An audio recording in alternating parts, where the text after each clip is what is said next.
It's the you, Unai Emery, Villa loves you more than you could know. Whoa!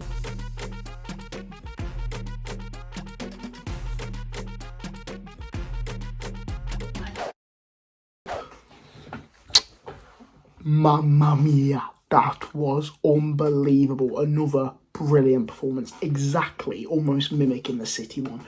The super sub Leon Bailey. But where do I start? I thought that first half we was electric in times. Arsenal dominated for a majority of the match in the first half, but we had a lot of chances and ultimately couldn't quite string them together in the final third. And it was Emi Martinez with some fantastic saves. Like the voice is almost going because of the fucking yeah, come on, like just unbelievable. But and he made some fantastic saves. That one where it goes crossing, I think it's Saka, and he spreads his leg like that. Unbelievable. And then, it's 0-0 first half. It is what it is, sort of thing. I was happy with it. Arsenal were dominant in the first half, as I said, and they deserved a goal. They didn't quite get a goal, though, because of how good their defensive performance was. Then the second half, whatever Unai Emery whispered into those beautiful ears of the players, they were electric. They caught around, and Villa controlled the game, dominated the game. We grew into the game, which eventually led to the goal. But I must say that the build-up was fantastic. He didn't have as many saves to make. He did make some crucial ones, but the domination, the chances created, the Yuri Tielemans strike, which I thought was in, deserved to go in. We was all over him, and that is Unai Emery at his best. The Unagi, going back to the Emirates and absolutely smacking them up, like little beating them up at his old club. I wish Emmy gave it the bigger and gave it the little dance that he could do, but he didn't. He made some perfect saves. And then the super sub Leon Bailey. We got in a few times, but Leon Bailey comes on.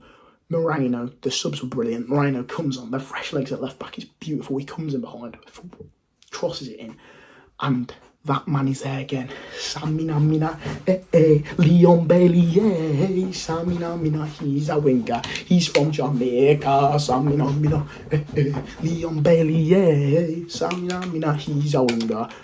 From Jamaica. And I went wild. I wish I was at the game away at the Emirates and silence them like that. They've been so good at the Emirates recently.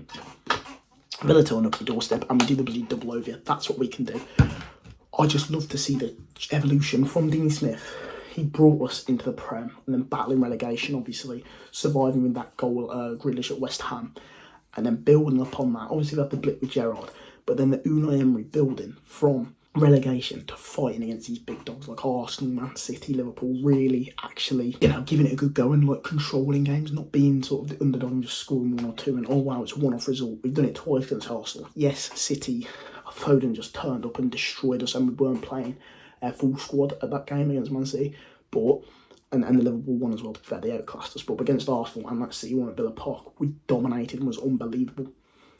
We could do the same at Villa Park and against Liverpool, but before we get to that, let's get to that second goal where Watkins finds himself in behind. Arsenal needed a goal because they knew what happened to Liverpool, losing 1-0 and the title race is going on in the Reds, they need to get a goal.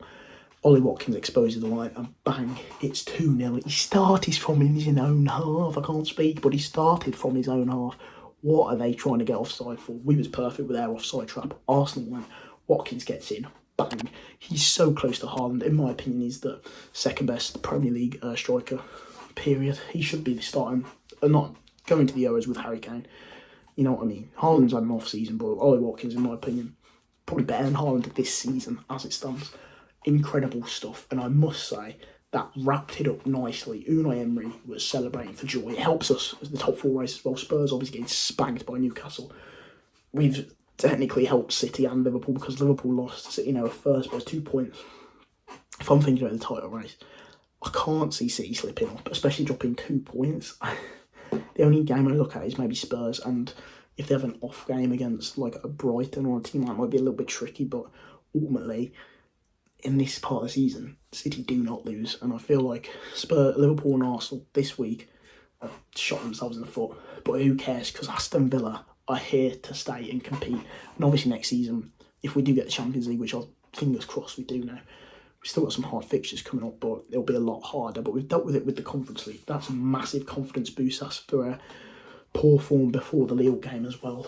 Oh my God, I just fucking love football. You all wrote us off. in like this big game. Arsenal need to win, then they can capitalise on Liverpool, all this shit. Do not tell us to lie down, because Aston Villa are lying roaring. We're a sleeping giant that's been awoken, and we're coming for all the big teams. Listen, City, we've done you a favour. Can you go and win the league? Who knows? But for now, Villa have just smashed Arsenal, slapped them silly to give us a really big hand in the top 4 race. I hope you guys enjoyed. I certainly bloody did. And I'll see you in the next video. Leon Bailey.